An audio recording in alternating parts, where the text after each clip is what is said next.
Hope my screen is visible to everyone. Can you see my screen? Okay, great. So we already have started the convolutional neural network, and we dive through a lot of components. So today we are going to see a few more components, which are the part of the CNN, uh, convolutional neural network. Okay. So in the previous class, we walked through convolution layer. So how to define the convolution layer? What is the significance of the filter? How we apply the filter? What are the different roles there in that filter? Like what are the different components in that filter? So these all the things we already have covered in the last class. So I mentioned one point in the case of convolutional neural network, and that was if you are applying filter over the image, your image size is getting reduced in general. So what we observe there that whenever you are applying the filter over the image, suppose this is the image, and you are applying filter over the image, your filter is not able to capture the corner information because you are not able to consider the corner information, corner pixels as a center pixels while applying the filter. So this was the problem, and also we know that sometime we need corner information because we could be having maybe important information on the corner side, and suppose if you are not considering the corner pixels, then maybe we might be losing that information. So for that, what was the suggestion? The suggestion was to use the zero padding. So do the zero padding, and so that your filter will be also able to put on the corner pixels. Okay. So this was the thing, and by doing the zero padding, we can also capture the corner information. So whenever you are applying the zero padding, and if you're applying the filter, you are getting the same size output. So whatever original size we had, just ignore the zero padding because zero padding we are just applying for considering all the corner pixels. So this was the original image. This was the original image, and then we did apply some zero padding, and then we have applied the convolution layer over this. Now, whenever you are doing the zero padding and then you are applying the convolution layer, you are getting same size output, whatever we have the original input. So every time, whenever we are applying it, you are getting the same size. So suppose you started with 32 by 32 image, or maybe let us take the bigger size image. So suppose you started with 120 by 128, and you applied multiple convolution layer in between, like con 1, con 2, con 3, and so on. But you are learning, your context is getting increased. What I told you, like if you apply 2 3 by 3 in sequential order, that is equivalent to 1 5 by 5, and that we already have seen in the last class. Now I apply multiple filters in the sequential order. That means my context is getting increased. But if you just see the size of the image, it remains same. So every time your size is same only because you are doing the zero padding. You're you're putting the zero, and that's why you're getting same size output every time. So if you're getting same size every time, you know that if you have bigger size image, your computation would be more because you have to apply a lot. It's like you have to do a lot of matrix multiplication, that dot product. Okay. But the thing is, whether we need the same size output every time, whether this image is having full of information, or can we do something so that your information will be not compromised, but at the same time your size will be reduced. So let us see like what we can do in this. So if you started with this image, and by the layers your image remains, the size of the image remains same, but let us see the image, like what is the inside the image. Okay, suppose at this point you had this object. Okay, let us assume that this is cat. Okay, and this whole image is having a lot of other things, lot of background stuff, and this is the foreground thing, or this is the object. That is the it's like our interest, because we are going to classify it.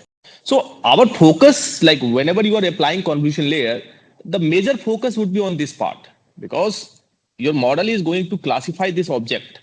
Now this object is only this much in the image. It's almost covering the full image, but some of the parts are missing. Some of the parts there's no object. It's just like background information is there.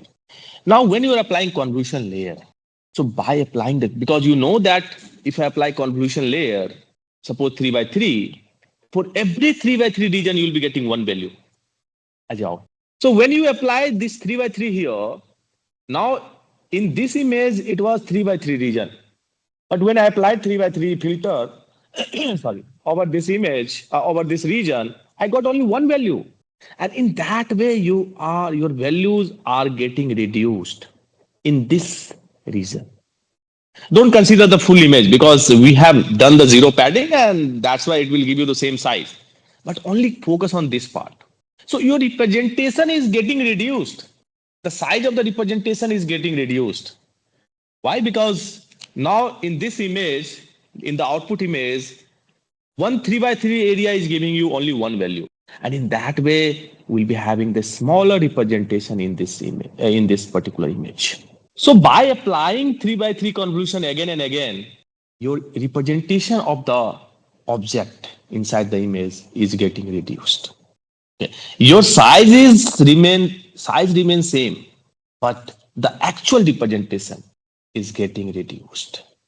So in other words, we can say like now most of the values here would be having, like most of the portion would be having either zero, because we have done the zero padding, or it would be having some noisy stuff. But your actual object, which is your area of interest, that the representation of the actual object is getting reduced. And this we already have observed while applying the filter, when we will not doing the zero padding. But even if you are doing the zero padding, from the top it is looking like that you are getting the same size output. That's true. But the representation of the different objects inside the image are getting reduced. And that is indeed true. So by the layers, like maybe if you applied a lot of layers, maybe 2 3 layers, convolution layers, now your size is only, your object is only this much, but you're taking this size out, you're working on this size input. So why should I work on this size input, since I know that our representation is small only, because we already have applied few convolution layer. Okay, so then what should we do? Because we know that this is the big region, but in that big region only this much information is the we can say the crucial information. So these all the stuff, all the parts are just increasing the computation. So why not decrease the size of the image in such a manner so that your representation would be there, but the extra information would be reduced. Okay, so for that, the solution is pooling. So pooling layer is mainly came for reducing the size of the image. Because if you are doing the zero padding, if you are applying the zero padding again and again, your size will remain same. But you don't want the same size image every time. Because at the end, you also have to do the classification. And if you have the bigger size image, and you also know that every pixel is not informative in that image, then why should I consider that size image? Because if you consider very huge size image, and at the end also we have the same size image, you will flatten it and it will convert into vector, and then it will be given to the classifier. Now classifier will be having a lot of burden. Your complexity will be also increased, because you know that when you are applying, when you are going to apply the fully connected layer, it's just like matrix multiplication, input size into output size. So if your input size is very huge, then you need that size W matrix. So your number of parameters will be also very huge. Okay, so why not we reduce the size? Because we know that every information is not informative. Okay, so for this, pooling layer will help you. And let's see like how pooling is being done.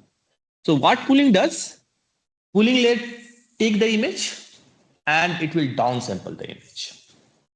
So let us see one example. Suppose we have given this image. This could be image or your input feature map, because whenever you are in the original space, then you have image type of stuff like you have RGB or grayscale image. But when you apply multiple filters, multiple convolution layer, there your image is getting converted into feature map, because there again that feature map is also representation of the image only, but you have applied a lot of filters to get different type of information from the original image. Okay, so suppose you are here at this point and your image size is 224 by 224 by 220, 224 by 224, and number of channels are 64. You know from where this channel is coming. You like it depends on the like how many filters you have applied in the previous layer. Okay, now you have to apply pooling. You have to reduce the size of this image. So whenever I'm saying reduce the size of the image, that means I'm going to reduce height and width. I'll not touch the channel. Channel will remain same. So when I'm doing pooling, so what I'll do, I'll reduce the size. So suppose I'm reducing the size by 2. Okay, so 224 by 224 will be reduced to 112, and this 224 will reduce to 112. Okay, so my height and width both has been reduced by 2, and 64 will remain same. So what is your pooling? Your pooling will be applied for each channel separately. So you have 64 channel. So these are like a stack of images, all the 64 images, all the 64 feature map. And what we'll do, you will apply pooling at every image separately. So for this image, again, you reduce the height and width separately for this also, but by the same ratio. So if you're reducing by 2, then every image will be reduced by, uh, if you're reducing the height by 2, then every image here in this set of images will be reduced by 2. But this operation is happening separately for each channel, which was not there in the case of convolution layer. So in the case of convolution layer, you were applying filter across the channel also. So when I said that I'm going to apply 3 by 3 filter, then it was not only 3 by 3, it was 3 by 3 into 64. You have to match with the channel. So at a time you are applying this filter across the channels also. So for this whole channel, considering this region, you will get one value. But in this case, in the case of pooling layer, your filter again, will come to the filter part, like what we are going to apply here. That will come later. But whatever you are doing, it's happening for each channel separately. So suppose this was the image, and then you have reduced the image by 2, height and width by 2. Now what happened? Let us see like what actually is happening in the in the in the image, in the visual image. Okay. So suppose this was the original image.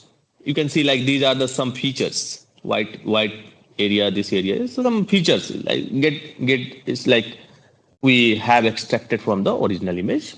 Now I'm doing the downsampling, and after downsampling, I'm getting this size image. Now, even if you see here, every representation, whatever we had here, everything is coming here. But it's like slightly congested. And this above area also, you can see like there was no much information here. So if you have reduced the size, now only this much area is there. So like we are trying to preserve the actual information what we had in this case, but at the same time your image size is also getting reduced, and this would be the advantage, because whenever your size is small, you know that computation will be less. Your filter can be applied very fastly because your size is less. So that's why we generally do the this downsampling, and so that image will be reduced, but representation we want to be there. So we don't want to lose the information from this, the we can say the actual or the important or crucial information from this. So we want every crucial information to be there in this, but at the same time we also try to minimize this extra space, this space, so that your computation will be less later. So let us see like what type of operation we can apply for reducing the image size or feature size. So the highly popular pooling operation is max pool. So max pooling is very simple. So what it does, it is having two by two kernel. So again, in the case of pooling also, we have kernel. Kernel is just similar to your filter, but there is some difference in this. So you'll be having kernel size. You'll be applying something by something that should be the size of the kernel. You will be having a stride also. So at a time, how much space I should leave, and then pooling function.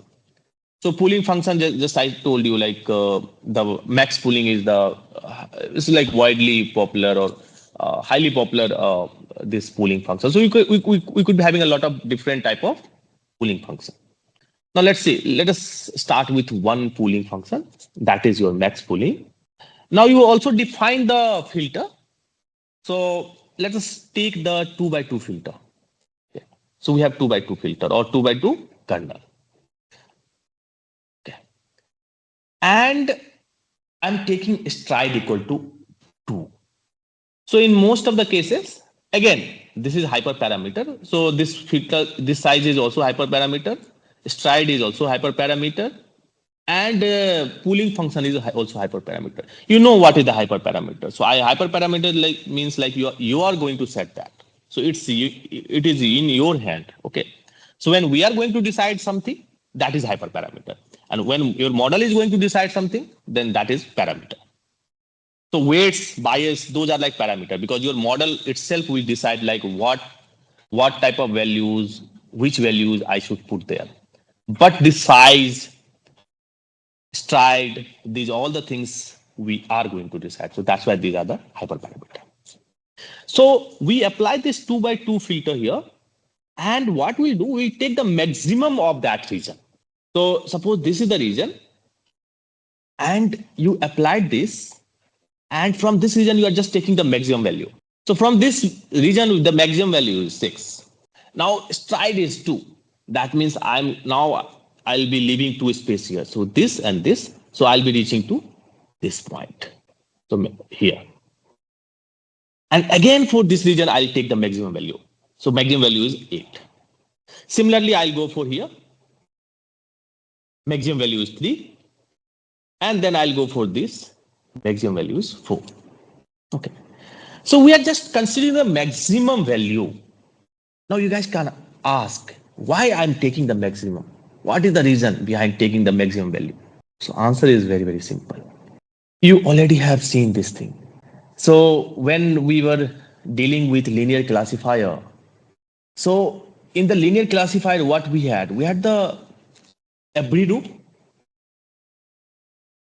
and every row was having the some type of template of the particular class, and then you were matching this template with the input, and if it was getting highly matched, then you were getting very high value.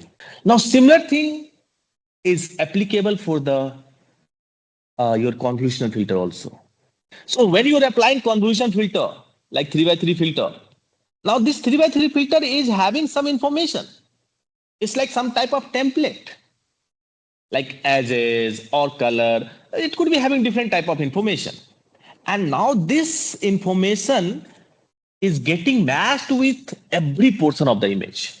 Because when you're applying this filter over the image, at a time you are just looking one portion and you are doing the dot product.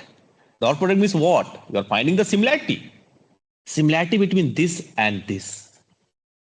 And if the similarity between this filter and this region is very high, you will get very high value. Your similarity score will be very high. And why it is high? Because you got the information, the same information or similar information in this region, what you were looking for. Because this filter is looking for some information. And this is having like this, just like when I'm going to select if some person for my research team. Now this could be your filter. Now from this filter is like a set of questions, and you are asking this set of questions from everyone, and whoever is giving highly matched answer, for that you'll give high score. So what actually is happening? In actuality, your high value is representing that this is the crucial feature. Why? Because you got that high response when your filter has been matched in the particular region, highly matched in the particular region. So whenever we have higher value, that higher value is the crucial information. Even in these lower information, these are also it's also having some information, good information, but the highest value in the particular region is having the we can say like it's having the very crucial information. So why not take highest value from every region or higher value from every region? And that is the idea of the pooling. So pooling just focus on the very crucial information or highly crucial information. And we know that highly crucial information is there where we have the maximum value, because maximum value has been coming from, again, it is coming from the previous layer. In the previous layer you have applied the filter, and filter was having some goal, and your that portion has achieved that goal, and that's why it is giving the maximum value. So maximum value is having the we can say uh, what we say like it is having highly crucial information in that particular region. So these all values are coming from the different regions, but your filter was looking something, and your filter got that this region from where it is coming, that region is highly matched. That means whatever your filter was looking, it has got in that region, and that's why it has given the 6 or highest value. So why not consider only that region? Because that region is highly matched with the filter, and filter was also looking for that, and it has got the information from that. Suppose one filter is just looking the color of the object, and if suppose it is looking for the red color, and if it is matched, suppose in that region it is, if the particular region the color is red, then in that case what will happen? It will give you a very high value. And if it is very high value, that means your filter is whatever filter was looking for, it has got it. And what filter was looking for the important information from the image. So highest value tells that these are the important information. So when you apply max pooling, we just consider the maximum value from the region. And maximum value is most important information in that area. Okay. So from every region, you take the maximum value from this maximum, from this maximum, from this maximum, from this maximum. Now these all the maximum value will be, these are like all the robust or very important information. Okay. So every time, whenever you are applying max pooling, it will just capture the maximum value from every region, and then it will in that way it will reduce the size of the image. So initially we had like, if you just see, we had 4 by 4 image, 4 by 4 feature map, and now it has been reduced to 2 by 2. But we have preserved all the important information. Okay. Now visually I already have shown you. So even if you apply in this region, here like I have just shown to you, that even if you apply in this region, now from this region, all those maximum value will be come out, and you can see like this is the, so you can say like all the important information what we had. If you have a white color, that means white color is having highest value. So if you have just in a gray range, then white is the maximum value. So maximum value, all the maximum value is getting, or where all the maximum values is already, it's getting preserved in the output image. You can see all the maximum value we are getting here.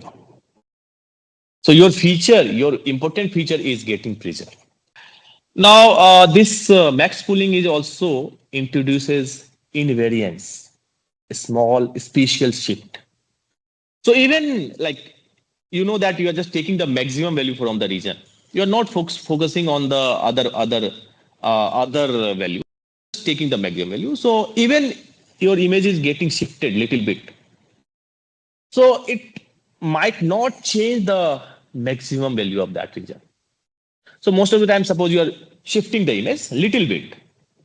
So if you are shifting the image like maybe by one bit or maybe by 2 bits, still in every region maximum value might be same only because you are not focusing on every value of the region. You are focusing only on the maximum value. So might be even if it is shifted, but still you have the maximum value in that region, the same maximum value in that region.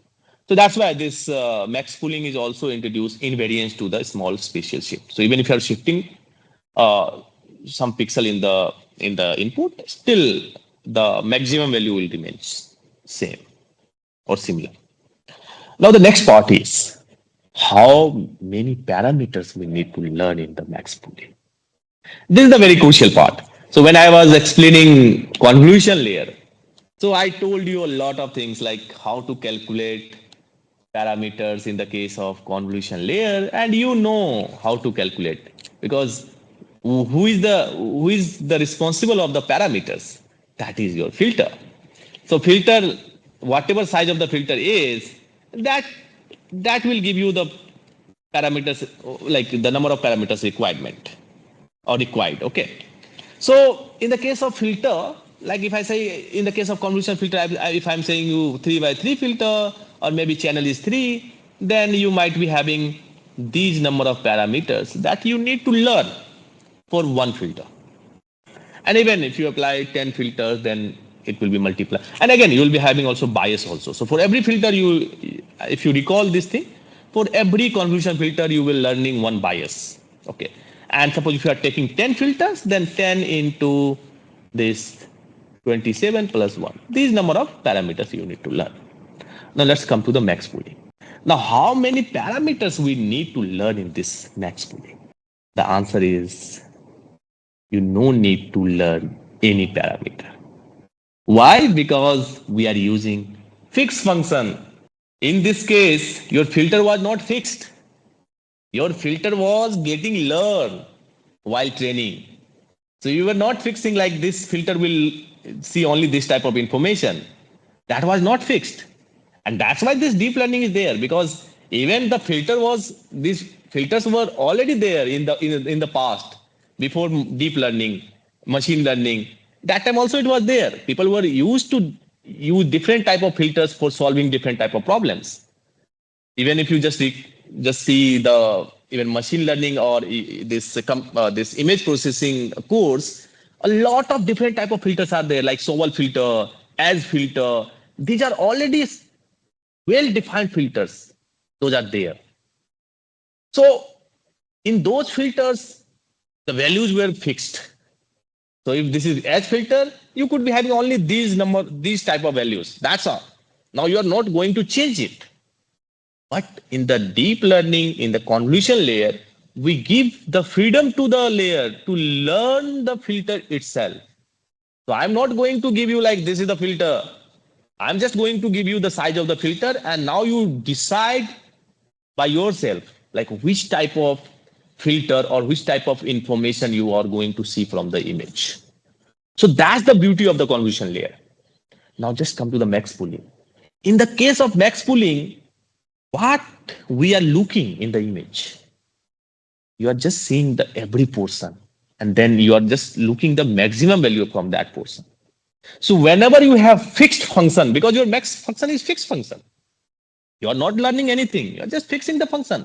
Just take the maximum from particular region.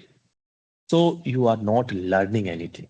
You're just putting the fixed function and getting the applying that function and getting the value output value from that function. So in the max pooling, there is no learnable parameter. You have the filter, but you are not learning anything because that filter is fixed filter. Because it's just taking the maximum value from the that region. So this is the max uh, pooling. Now let us do the summarize. Just summarize is all the study what we have done. So in suppose you have input that is h into w into c. This is the input image or input feature map where height, width, and channel. And then you are applying kernel size, your filter size, that is k by k. So most of the time we take the square filter, but you are also free to use any size of the filter. Maybe you can take filter which is having the shape of like rectangle, maybe 2 into 3, 3 into 4. That is also possible, but in general people use square filter only most of the time because the square filter will also solve all type of problems. So even if you use rectangular filter, that can sometimes that could be useful because it depends on the data. So if you have rectangular data like this, suppose this type of image you have where your high width is very large compared to the height, then it might be like your rectangular filter might be more useful here. Maybe you can take less size in this height direction and maybe more size in the maybe 2 by 4, 2 by. So it depends. But let me just tell you, even if you use a square filter in this case, that will also work. And maybe you'll be getting similar performance in both of the cases. But sometimes it can give you a better performance if your image is of that structure. Okay, so kernel size k, stride is s, and then pooling function you could be having a lot of options, but in general we use only two type of pooling function. One is max and one is average. So when you are at the starting, so suppose you started from original image. Now in the original image, you applied a lot of, let us see, like you have suppose you have applied 2 3 convolution layer and you got image. Now at the starting you have a lot of spatial information because you're just coming from the original image, and at the same time every information here is different because you are the starting only because it's just coming from the original image. So since you have object here, this was the object, now still we have object, but again size will be reduced little bit, but your object is almost in the same shape. So at the starting your object, and then you'll be having a lot of noises or a lot of background information. So when you are applying your convolution layer, so what is the general practice? The general practice is to apply max pooling at initial layers. So initially you have to capture the important information. You have to just preserve the important information. So that's why you are just giving focus on the maximum value of the region, of the particular, of every region of the image. Because you know that you already having a lot of noises or a lot of background images or a lot of background information. So that's why at the starting we need max pooling. But when you reach to the maybe after certain convolution layer, you reach to the certain stage where you have this image and only this much representation is left. Okay. And like after reducing it, maybe I should not write in this manner because you already have applied a lot of max pooling. So your image also has been reduced. So suppose at the end you have this image and this is your object. Okay, because your representation has been reduced. It's like getting aggregated by the layers.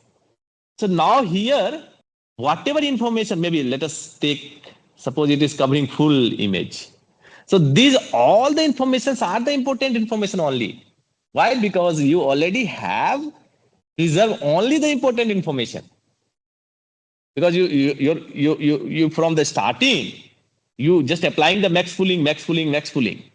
So if you're applying max pooling every time, maybe 3 4 times, you left with only important information because your max pooling is just focusing on the important information. So at the end, you have whatever information we have in the image, all are like equally important. So at the end, what we do, we apply average pooling. So instead of taking max from the particular region, just consider the region and average the value of, like just take all the values, sum it and divide by n. So just averaging the value. So take the average of the particular region. So this is the general practice, but even you are also free to use average pooling anywhere. You can, because these are all the hyperparameters, so you can use it. But just I'm telling here based on the experience or based on the past papers, because people have observed this thing. A lot of different papers have already have come, and they have given they already have observed that where we need max, where we need average pooling, and based on that I'm telling here. Okay, but again, this is your choice. You can also play around these all the pooling function. You can also try to apply this thing maybe at the starting, at the end, and just see like what is the effect of the what is the effect in overall performance. Okay, now let's see the size, how it is affecting the size. So this is very similar to the convolution layer. So size will be affected very similar to the convolution layer because we are applying the filter in a similar manner. Just this is not learnable filter. That's the difference. Otherwise, we are doing or we are applying the filter in a very similar manner what we were doing in the case of convolution layer. So then your size will be the equation, the formula of the size will be also remain same. So the new height, if I say like what would be the new height? Suppose you got this image. You had like this original image and you applied filter, K by K filter. And then what I'm asking like what would be the new image? Like first I'll say like what would be the how many like what would be the channel in the new image. Now you know that your channel is not going to change because you are going to apply filter on every channel separately. So that means you will be having the same number of channels what we have you had in the case of in the original image. Okay. So channel will remain same. Only height and width will be changed. So new height h dash will be h minus k, the similar to the convolution layer, h minus k divided by s plus 1. Again, padding we don't take in the case of pooling because here the goal is to reduce the size. So we'll not take padding. So padding is not there in the case of pooling layer. Okay. So only the padding part is not here in this equation. Other parts are like remain same. So similarly for the height also, width also, W minus K. W is your width, original width, minus K is the width of the filter, divided by S is the stride, and plus 1. And if I ask you like how many learnable parameters we have, so your answer would be none, because you are not learning anything. It's just like fixed function, that is your max or average function. That is your fixed function and you're just using it. So a lot of different architecture, this CNN architecture came in the past, and then they have given the idea like what should we take, what should be the size of the filter. So they have given different idea. So in general, what we do, we take max filter. Most of the time, we take max filter, and most of the time we take filter size 2 by 2. This is I'm just talking about the pooling layer. Okay, this is not the convolution layer. This is just about the pooling layer. So in the case of pooling layer, you generally in general you take max function, and filter size is 2 by 2, and stride we generally take 2 by 2 because we don't want overlapping region. In the case of convolution, we want the overlapping information also. But whenever you are dealing with the pooling layer, every region wherever you are putting the filter, that should be distinct region. Okay, and that's why this is non-overlapping.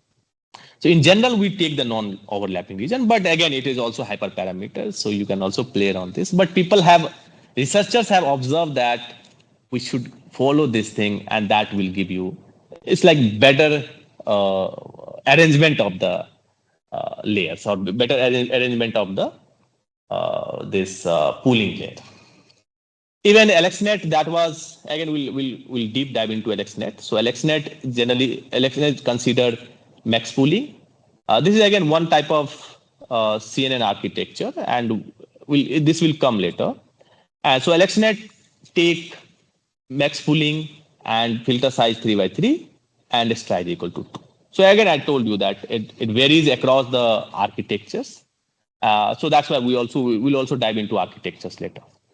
So we have covered till now we have covered fully connected activation function. Fully connected we already have seen in the when we were discussing this in the previous classes. Activation function also we have seen. We have a lot of activation function. This is your ReLU. You could be having sigmoid, 10H, ReLU, PReLU, parametric ReLU, leaky ReLU. A lot of options are there. So, and you also know some of the advantages of some of the activation functions, some of the disadvantage of some of the activation functions. Then we have seen the convolution layer, and now we have just finished the pooling layer.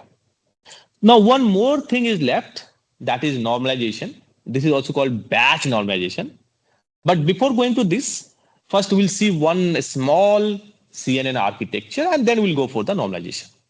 Okay, so let us see one convolution neural network. It's a small architecture, and this is very classic architecture. And this paper came in 1998. It's a very old paper. So that time also, like that's why I've told you, like this convolution is not new. This fully connected is not new. These all the things were there in the 80s also, 1990s also, in 90s also. But that time it was not popular due to the limitations like GPU limitations, then data set limitations. So that's why these were not very highly popular at that time. But things were there, and people, some of the researchers, they were also doing research at that time also. So this paper by LeCun, who is like we can say the godfather of deep learning, and he also got Turing Award in 2018. I already have told in the first class. So this was his paper, and if you see, sorry, so this is like convolutional neural network. So what they have done, and this is also called LeNet-5. So they are having like around five layers, and that's why they have given this name LeNet-5. And they did like this group like Likun and it all like different authors were also there apart from Likun. So they have done this. They have developed this CNN architecture for the recognition part, like digit classification. These are like handwritten. These are the digits. Okay, handwritten digits. A handwritten. It's not digit. It's like alphabet. So like this, they have just done the classification of the alphabet. So it is also called recognition, image recognition part, image classification part. So what they have done, they have developed this architecture where they consider this convolution layer, ReLU layer, pooling layer, and n number of times, and then followed by flatten. So these are like different convolution combination of the convolution layer. And since we know that if you're going to do the classification, then at the end you have to convert your matrix into vector, because your convolution filter can be it can work on the image. Okay, so that's why initially, like whenever you are giving image to the convolution layer, you are not changing anything in the image. You are just giving your image as it is. But if you want to give your image or any 2D or 3D matrix to the fully connected, then fully connected needs that matrix into the vector form. So you apply a lot of convolution layer, but at the end you convert it into vector. So we do the flatten. Flatten, the goal of the flatten is just flatten the image or flatten the matrix. So it will just convert matrices into the vector. And then you apply fully connected, a lot of fully connected, and finally do the classification. Classification like it's just like last layer that will give you the score of every class. So they have done in this way, and let's see like what size of input they have considered. So they consider like input layer, again, this is the input. In the input layer, they considered the size of the image 28 by 28. That was the size of the image, and this was the grayscale image. So that's why the channel is 1. Okay. And now if I say like what is the weights, so there is no weight in the input layer. Input layer is just like you are just giving input. Yeah. So input is, you are not doing anything. It's just taking the input image. That's all. Okay. Then in the next layer, they considered convolution layer, and this the number of filters that they have considered was 20, and each filter was having size 5 by 5. Okay. And then they applied padding equal to 2 and stride equal to 1. Now, can you calculate the size of the output? Is it very easy? It is very easy to calculate the output size. Just apply the formula. First, like can you tell like how what will be the channel in the output? Your channel is dependent on what? Number of filters. Yes, number of filters that you are applying. So you are applying 20 filters. So you'll get 20 channels. Now, what would be the size of the height and width? So you just apply the formula. So new height will be what? H dash will be what? H initial. So what was the initial height? 28 minus filter size. What was the filter size? 5 plus 2 into padding. So what was the padding? Padding was 2. So 2 into 2 and divide by stride. Stride is 1 and plus 1. So it will give you the same size 28. Similarly, you can do for the width. You will get same 28. So you are getting same size output, same height and same width. Because why? Because you are applying the padding, so that you should not be losing the corner information. Now, how many weights we are learning in this case? How many values, weight value that we are going to learn in this? I'm not talking about the bias, just weight. So first you have to see like what is the size of the filter. So the size of the filter is 5 by 5, and then channel will come automatically. So what is the size of the, like what is the channel here? Input channel 1. And now you have to also see like how many filters you are applying. So these are the weights for one filter, and you are applying 20 such type of filters. So total weight size will be 20 into 1 into 5 into 5. Okay, so now after this convolution layer, we apply ReLU. So again, I told when I was explaining this convolution layer, I told that convolution layer is like linear function. So linear function will not solve problems which is having non-linear nature. So we need non-linear function, that is also called activation function. So here we are applying. So after every convolution layer, you will be applying one activation function. So this is like general practice. Okay. So convolution layer, you got the output. This is the output that you got. Now this output will be given to the ReLU. Now ReLU is how many parameters we are learning in the ReLU. What ReLU is going to learn? Is it learnable function? What can you say about this? Maybe you can just put the message. I'll also allow you guys to speak just complete after completing this. Okay, so maybe after 5 to 10 minutes, I'll allow you to speak. Okay, so there is no parameter. So I got the one answer. There is no parameter.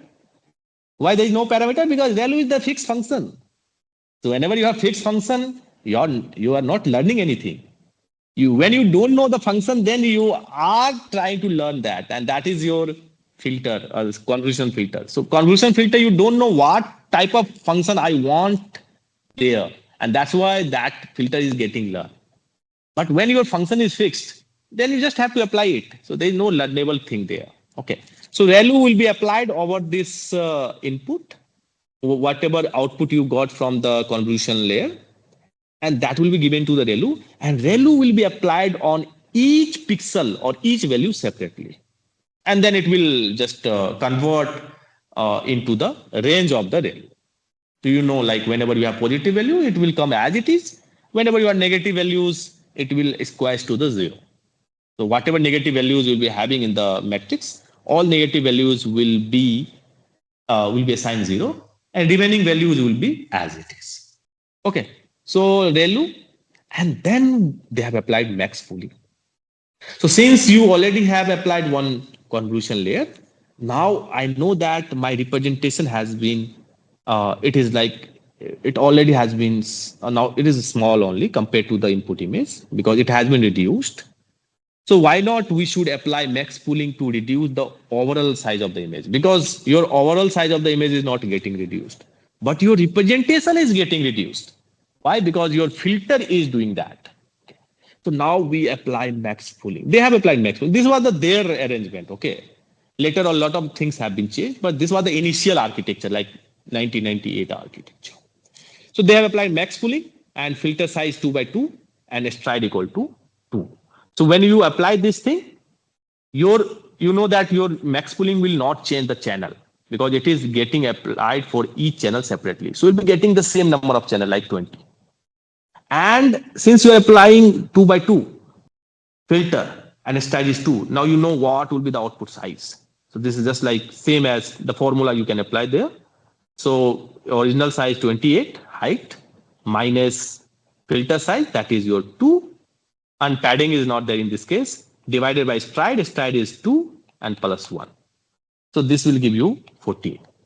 Similarly, this is for height, and since you have a square image and square filter, then you'll be getting same size height width also. So you'll be having 14 by 14 size image. Again, after this, they have applied one more convolution layer, that is having 5 by 5 filter, and padding is 2, stride is 1, and C out, that is number of filters 50. So you got 50 filters. Again, since you know that you have applied padding, so 2 by 2, so your size, if you just apply the formula, your size will remain same. So you're getting 14 by 14 image only. But again, if I ask you like how many parameters, how many weights value you are going to learn here, so now answer is very, very simple. First, you know the filter size, that is 5 by 5. And then you need channel also. So what would be the channel here? You have to look the input image. Now, what is the channel in the input image? 20. Because this is given to this convolution filter.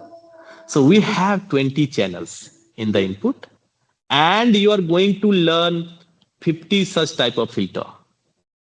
So in this manner, you will be having these number of weights. And if I ask you like how many biases you are going to learn, again you add 50 more. But for every filter, you are going to learn one bias. Okay. After this convolution layer, again we applied LU. So say size will remain same, only the values will be changed. Then again max pooling, they have applied max pooling of the same structure, 2 by 2 filter, and the size is 2. So again your 14 by 14 will go to 7 by 7. Like 14 minus 2 divided by 2 plus 1, you'll do it, just find 7 by 7. Okay. And you have 50 channels. Okay. Now at this point, when you realize that your image has been reduced to very small values. So now your spatial information is very, very less. Why? Because now your original image size was 28 by 28, but now it is 7 by 7. So when you feel that now image's size is very, very less, so why not open it? Because now I could be having global representation in this, because I'm just having few pixels. Only we have few pixels which are the representation of the original image. So why not we should open it? Because when what I told you that when you are going where CNN is looking the image from the different location. So started from so if it is going to capture the image of the earth, it went to very close, then far, then far, then far, and finally you reach to the point where we feel that now I'm close to the moon. So why not open it and then just look it from the moon, and that is your fully connected. So once you reach here, smaller representation, just open it. Just convert this matrix into vector. And for that, we have flatten layer. So flatten layer will take it. This is the matrix, and it will convert into this 7 into 50 dimensional vector. And that is your 2450 dimensional vector. Now, if I ask you like how many parameters, what are the weights you are going to learn in this layer? There is no learnable things here. It's just like you are flattening the image. The fixed function, converting matrix into vector. So learnable parameter is 0. Okay. And now after getting this vector, now you can go for the fully connected. So suppose I'm applying one fully connected here, linear classifier, which will take the input size. What is the input size here? 2450. So it will take 2450 as input and it will, suppose it will give you 500. So we are moving from 2450 to 500 dimensional vector. So again, output size will be 500. And if I ask you like how many weights you are going to learn here, you know that in the case of linear or in the case of fully connected, your number of learnable weights are equal to the input size into the output size. So 40 into 500 dimensional matrix that you need to learn. And plus 500 bias also, because for every output you have to learn one bias. So these are all the things we already have seen in the previous classes. Okay. Now again apply ReLU. Again, even after a fully connected layer, you have to apply the ReLU or any activation function to put the non-linearity in the function, in the overall function. And maybe at the end, suppose you are doing 10 class classification or maybe 10 value regression, then you can just predict 10 values. So suppose this is the document recognition, that is your classification. So suppose you have 10 classes in that data set. So at the end, I need 10 values. Okay, so last layer will take the 500 values from the previous layer and it will give you the 10 values. Now in this layer, if I ask you like how many weights, so it's like 500 into 10 and plus 10 is your bias. Okay, and then at the end you can apply again softmax if you want to get the classification score, and then you can apply the cross entropy to get the loss, and then that will be back propagated. So this is the architecture design that they have proposed. Now this architecture has to train. So for that again, you have to define they have defined the loss function. They have also incorporated the optimizer, and then it will go like just forward pass, then backward pass.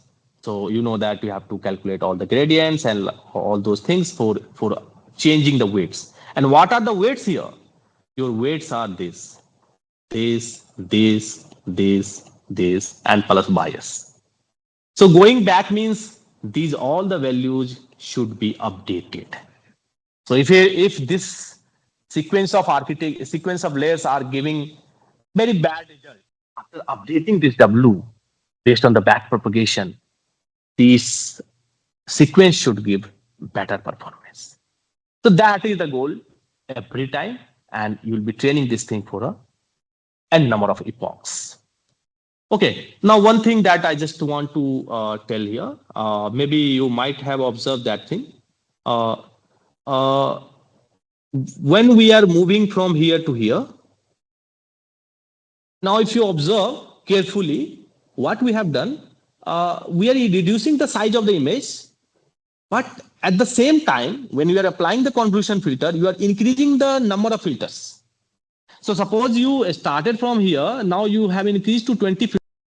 Now, after applying this max pooling, your image has been reduced to this. And again, you are applying, instead of 20, you are applying 50. So your pooling is reducing the size of the image, but at the same time, like after that pooling, you are also increasing the size, number of filters. And why it is required? Why it is like, why they have done in this way? The idea was when your image size is getting reduced, you are losing a lot of spatial information. So if you're losing a lot of spatial information, then why not consider or why not preserve some crucial information in the channel? So if you want to preserve some crucial information in the channel, you need to increase the number of channels. So you can see like from here, you had original size. Then we went to 20 channel, 20 20, we applied 20 filter here, and then we got 20 channel. And then we have reduced the size. Now it is 14 by 14. Now for incorporating that type of information, that spatial information, or preserving some of the spatial information, in the next layer, we have increased the number of filters. So this is the general practice. So a lot of papers have taken this idea, and they have just they have designed the architecture in a similar manner. So whenever you are reducing the height and width, that means you are losing the spatial information. Then in the next layer, increase the number of filters so that some of the crucial information could be preserved in the channel. So in totality, the volume will be preserved. If you are losing from one side, but somehow you are incorporating or saving that information other side. So the total volume is, in some way, it is getting preserved. But again, this is also not uh, even later what happened. People also have the modern architecture also break this trend. So like it's just like hypothesis. So these papers, initial papers, they have given this hypothesis, but later, like, because since we know that everything is dependent on the practical aspect. So empirically, if you are doing very good, suppose with different combination, then again you can give some hypothesis. So they have given one hypothesis, like we should increase the number of filters when your image size is getting reduced. This was the hypothesis, and then people also work on this hypothesis. But later, different researchers, they have taken different arrangement of the architectures of the layers, and even they also got very good performance. Then they have given different hypotheses. So that's why I'm telling that this is evolving area.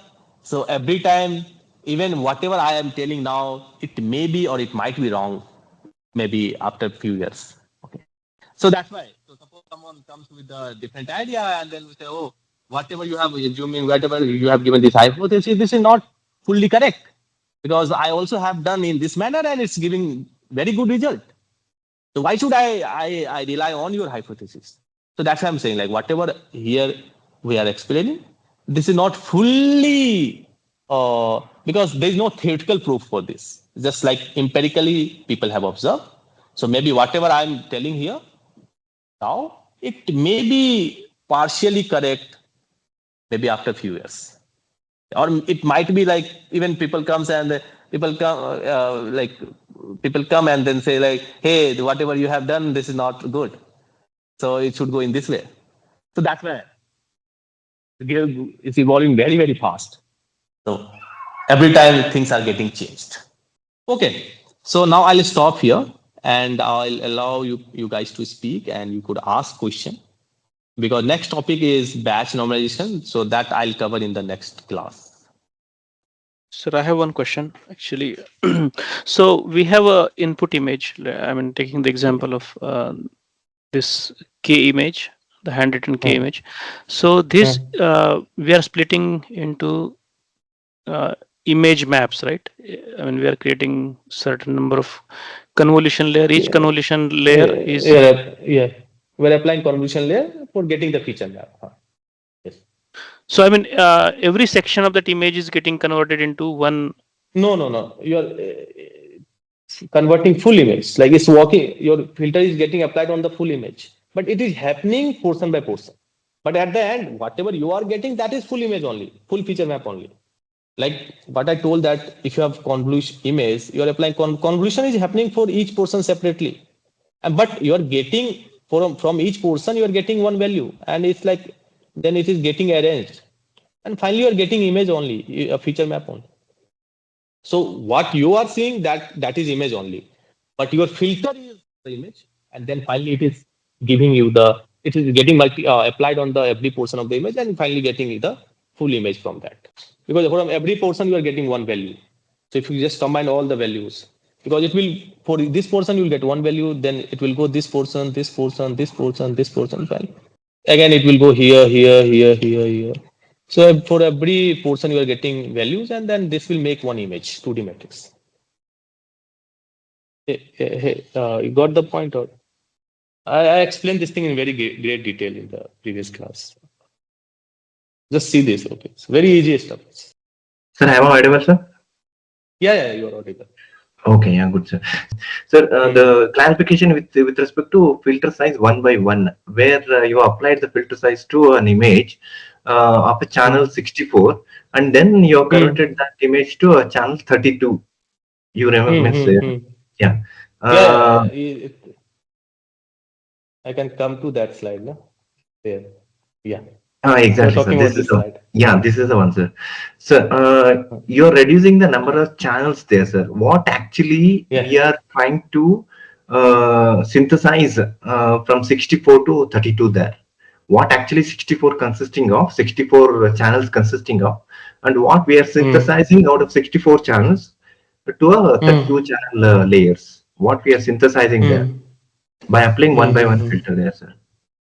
Hmm. I also explained this thing in the last class, but again, I'll explain here. Okay, So, sir. yeah, what I told that time, I told that we generally apply this one by one filter at the end. So here Last. I'm showing that this is 56 by 56, Mm. but in general, when you are applying convolution this architecture, then maybe at the end you'll be having very small size height and width. Okay, maybe you could be having 3 by 3 or 5 by 5 or 7 by 7, like in that example. Okay, so Mm. suppose you have 7 by 7 here. Suppose you have 7 by 7, and then you have, like, let us take the 64 channel only. Okay, now you know that this 64 is the channel, and spatially we have only few pixels because we started with maybe 128 or 256 Mm. by 256 image. Mm. But somehow we have applied a lot of pooling layer, a lot of convolution and pooling layer, and it has been reduced to the 7 by 7. Now Mm. in this 7 by 7, we have the only this much spatial information. You have here at this point, you have like full spatial information. Everything was connected, and you are just looking the you are able to interpret every portion of the image. Now Mm. here your image representation has been reduced. Now it is only 7 by 7. Mm. So now, whatever you were seeing here, you'll be not able to see this type of stuff at this point. So Mm. this is just like you'll have global representation, just the Mm. top view, overview Mm. of the image, Okay. and by the layers. But I also told here, like, you also increase the filters, number of filters, because you want to preserve some of the spatial information in the filter, in the channel, because you know that your spatial size is less. So why not preserve some of the information in the channel? So Okay. that's why you were you were increasing the number of filters after every Mm. convolution layer or after Mm. every max pooling layer. Now you Mm. have 64 filters. Now if I Mm. just consider one value from this is like the representation of original image is 7 by 7. Suppose this was the 256 by 256, and you reach to the 7 by 7. This is the 7 by 7 area. Now, this 7 by 7 region is the representation of this 256 by 256 image. But this is Mm. the small representation because you have already reduced the size of this. You reach Yeah. to this from here only, na? Mm. Correct, Okay. sir. So now if I just see one part here, this Mm. part, this particular one value would be representation of maybe the one bigger part of this image. Mm. Mm. Mm. Do you agree with this? Mm. Okay. Yes, sir. Yes, sir. Now, now what we have done for the same part of the information, we also preserve some of the information in the channel, because in the channel, because we have 64 channel. So for Mm. one pixel here, we have 64 values. Mm. So these all the 64 values are coming from the same portion of the original image, Makes sense. but they Correct. are Yes. looking, but they Mm. have looked different type of information in the region. Mm. And there is a depth So now involved. why? Yeah. So why not we combine these all the information? Why not aggregate this information? But that will overlap the images content. So the information will get overlapped there. No, Or no. how do we? Yeah, let me just clarify it. Actually, Okay. this value, na, you know that this is coming from this region. Mm-hmm. Right, sir. Correct, Okay. sir. The second one is also coming from this region, same Yes, sir. region. Yeah. Third one is also coming from the same region, but they have Okay. been shown by different filters. Okay. Okay. I got your point, sir. I got your point. So we I are got just aggregating the information because it is mm, everyone is mm, having the information of the same region, mm, mm. Okay, but they are having different type of information of the same region. So why okay, not combine it? So this is just okay, aggregation that we can do. So just we are doing the aggregation of this. okay, sir. Okay, okay, okay, sir. Okay, okay. Again, consider 32. You can take any. It's just hyperparameter. So just given the example here, but you can again take any value. And in this way, you are also reducing the size. So going from 64 to now you are moving to the 32. Then again you can go from 32 to 16. So in a hierarchical manner you can aggregate the information. And maybe at the end when you reach to the one value, that one value would be the representation or aggregated information of all these values. So Then you can stop and then you can just yes, okay, please. when I synthesize from 64 to 32 channels, so Hmm. I've already classified the image to some particular classes. Is No, that you true, have sir? not classified it. No, no, Okay, it's just it is like not yet classified. Okay, it's the part of the mm, architecture. okay, I'm okay. just this is just we were building the components. Now Mm, what I've shown that architecture, that is one full architecture where we are using all those combination like convolution layer followed by max pooling, convolution followed by max pooling. Then at the end you are flattening the matrix and then you are converting it into vector and then giving to the fully connected. So this is like full architecture. okay, So sir. this is not the architecture. This is just the part of the CNN architecture. But you are going to design full architecture for solving one type of problem. Okay, sir. If you see the message section, sir, if you see the message section, I've shown you some. I've given some images. So I would like to get an understanding. I would like to get a view whether this is what are we trying to understand. That's all, sir. In the image. If you go to chat section. Yes. More Okay. or like Allow same, sir. to. Yes, Yeah. actually, we are trying to learn. Yes, so again, we are trying to learn important information from the image. So here you are showing that this is some sort of blur information. Your image is getting blurred.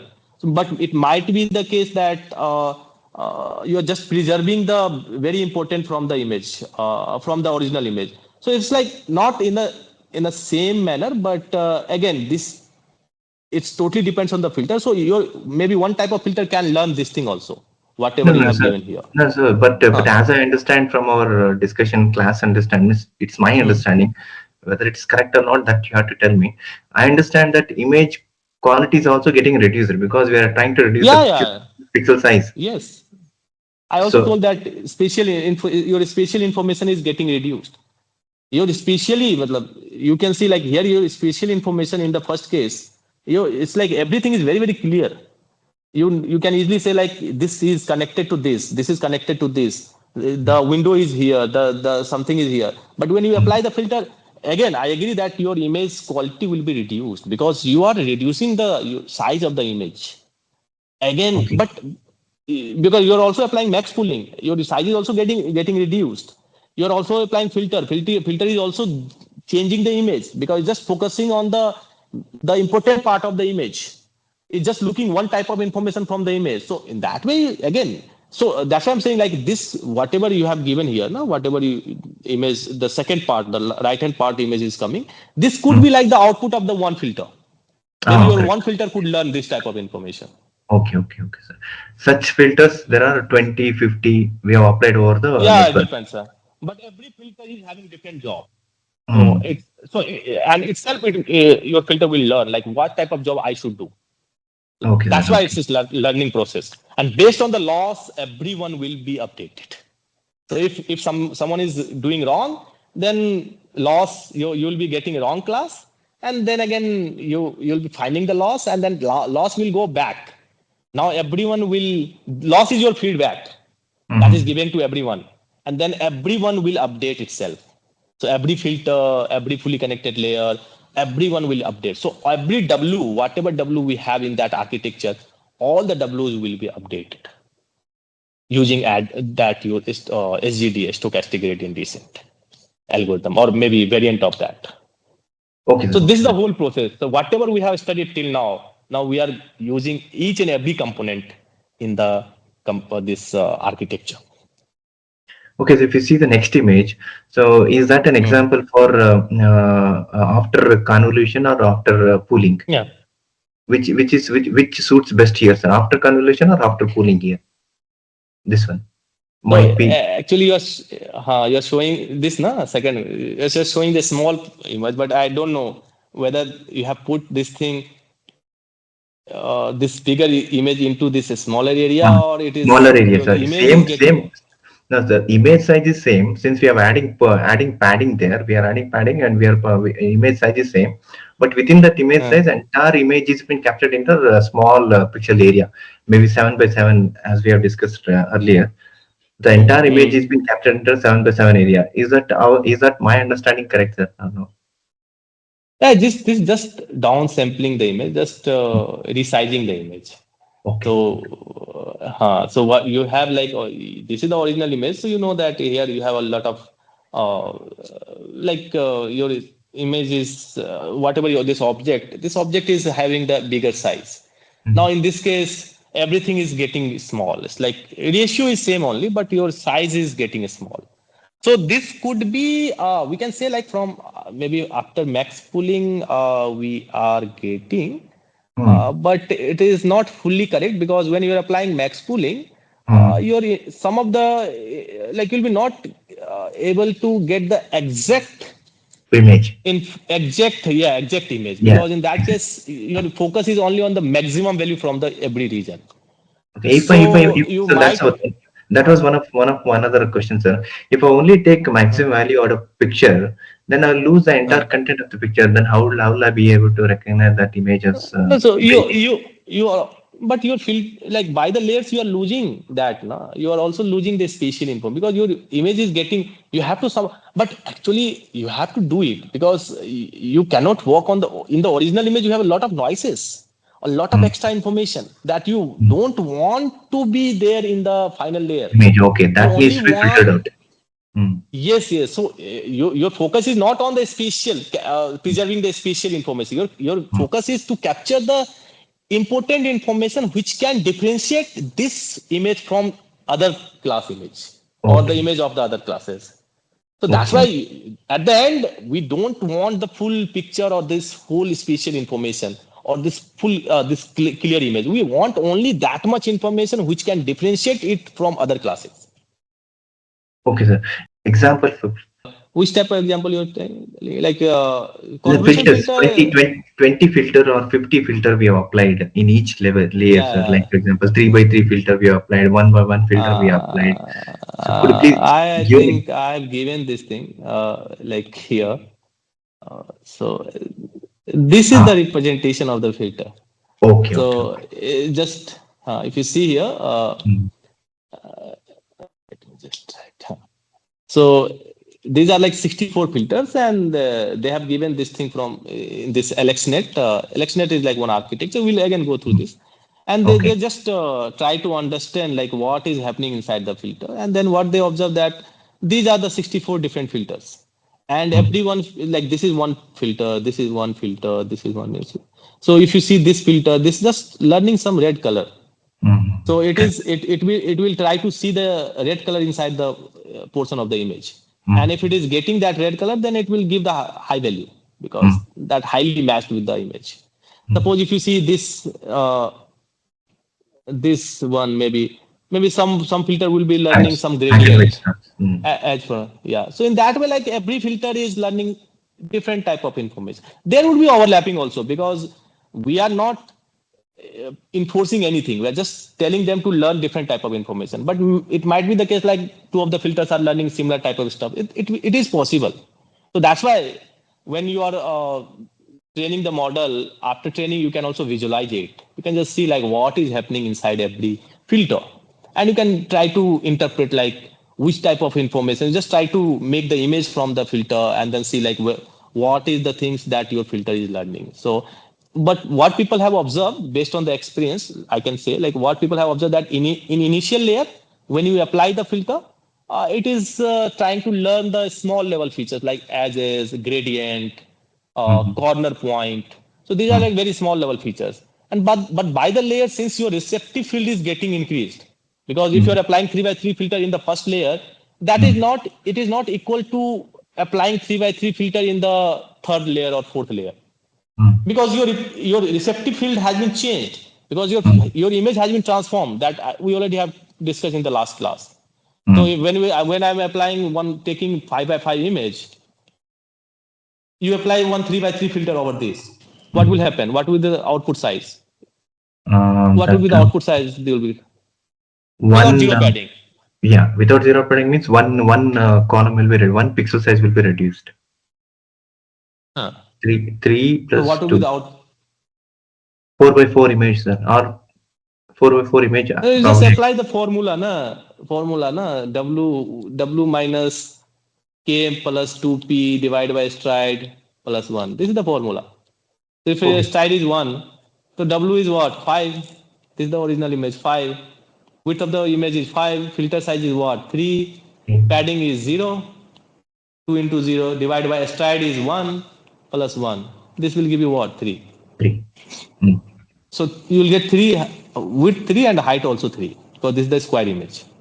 Okay, sir. Again, if you apply one 3 by 3 filter over this, how many value you will be getting? What will be the size of the image, new image or new feature map? 3 minus 3, that's 1 by 1. 1 by 1. Okay. Now it can be also done applying one 5 by 5 over this. If you just apply one 5 by 5 filter over this original image, that will also give you one value. So applying two 3 by 3 filter in the sequential order is equivalent to applying one 5 by 5. So when I'm telling you, like, suppose if I am applying 3 by 3 filter over this image, this is the original image. This is not same as applying 3 by 3 over this image. Because this, in this image, every value is coming from 3 by 3 region from this. Okay, sir. Okay. So if I apply 3 by 3 filter here, if I apply 3 by 3 filter here, that means I'm covering this area. But in this area, every value is coming from 3 by 3 only, from the original image. Originally. So that's why your receptive size, this context is getting increased. You are applying same size filter only. But in actuality, you are not looking only that much area in the original image. Because if you just go back, then you can easily interpret like this is the bigger area that I'm looking here. Yes, sir. In this case, if I'm applying 3 by 3 here, I was just looking 3 by 3 area. But here, if I'm applying 3 by 3 filter, that means I'm not looking only 3 by 3 area. Instead, I'm looking very big area in the original image. Okay, Because here, sir. every value is coming from the 3 by 3 area. Okay, sir, I got your point, sir. So, the point is here. So what they observe that when we starting, we learn small level features like this. But by the layer, since your receptive size is getting increased, that means you are going to look the bigger area of the image. So if you just go to the mid-level layers, then generally we learn mid-level features like some structure, some small level shape, some like bigger information compared to this. And at the end, when you reach to the at the end, so what I told that maybe at the end you will be having only 3 by 3 image with 128 channel or maybe 256 channel. So your image size is very less here. So now you do not, if you just consider one value from here, I also told this thing when I was talking about the receptive field. Maybe you were there in the last class or not? Yes, So sir, if I was I there in suppose the. if suppose I reached here, Yes, suppose sir. this is the 1 by 1 region. Yeah. And now if I say like this is this area, now this area is covering the full image. Full image of the previous layer. Full image of the original is covering the full region of the original image. Because Right. this value is coming from the original image by doing by applying a lot of filters in the sequential order. So if I am suppose this is the 3 by 3 area, and if I'm applying 3 by 3 filter here, now if I say like what this 3 by 3 is seeing here, you can easily say like this 3 by 3 filter is seeing the full image of the Full image of the or original. full portion of the original image. Okay. So at this point, you will be having the global feature. So maybe the sir. full structure of the image.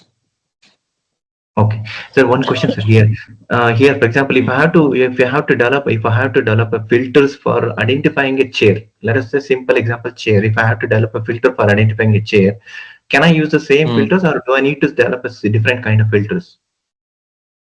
No, no, no. Your filter is it's not fixed filter. It's going to learn. So what type of things you have, you are going to train it. It will learn that type of. So it will automatically learn the things from the input. So that's why this is data dependent. So whatever Yeah. data you are providing to the architecture, it will adjust itself according to data set. No, sir, you have shown us some filters there. Alinet, I think I forgot the name. Yeah, I've shown this thing, but initial features almost common across the image because these edges, color, it will be everywhere, like even in any type of images. So No, I edges think is like very, but we if can it use is a similar getting kind of. changed, then it will. Mm, So here I'm just showing the visualization. This is mm, after your model got trained. mm, Initially, if you just see the filter, it will having just random values. mm, Nothing. It just initially is like just you're taking some values from the normal distribution or from somewhere, and then that is the starting point. So initial W is like a starting point. That will be having very bad structure. It will be very bad template. But by the time, based on the loss, back propagation, your filter it will adjust itself, like what type of information I should be looking inside the image. So this is after training. So once you have trained your model for one type of data set, suppose you are doing the classification of the CFAR data set, you trained mm, it. Now, mm, after training, once you are happy, like your model has been saturated, you got good loss, like loss has been decreased to close to zero, and then you will stop there. Now, if you visualize it, maybe you could be having this type of structure filters or this type of filter if you visualize develop. it. Mm, okay. Okay, sir. Okay. So I got now, it. what was your question for the No, chair? my question was, if I had to identify a particular chair, a different kind of Uh, chairs, so what kind of uh, filters I would be using to filter out the chair identification? That was a question.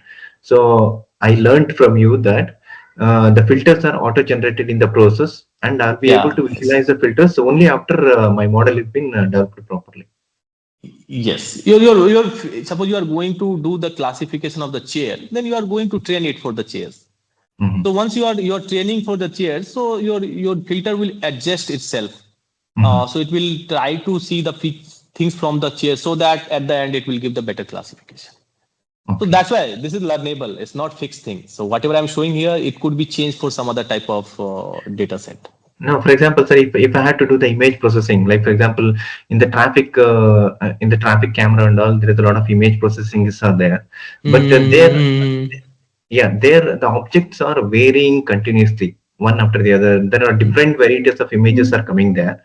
In that case, the filters will be auto generated automatically. That's what you mean to say? Yeah, actually, whatever task you are going to do, you Hmm. have to train your model for that.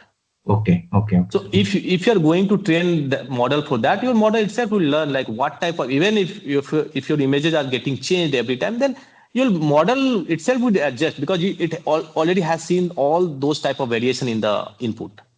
So then it will adjust itself like what type of things I should see inside the image, so that at the end I'll be having the proper decision.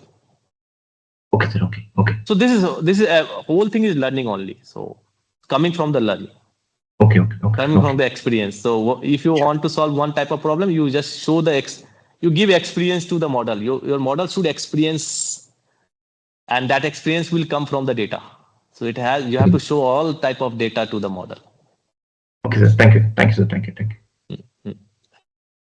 Any other question? So I'll take it. Hmm. Hmm. So I assume that there is no question. So then I'll stop here. Thank you, sir. Thank you. Yeah, thank you, sir. Thank you.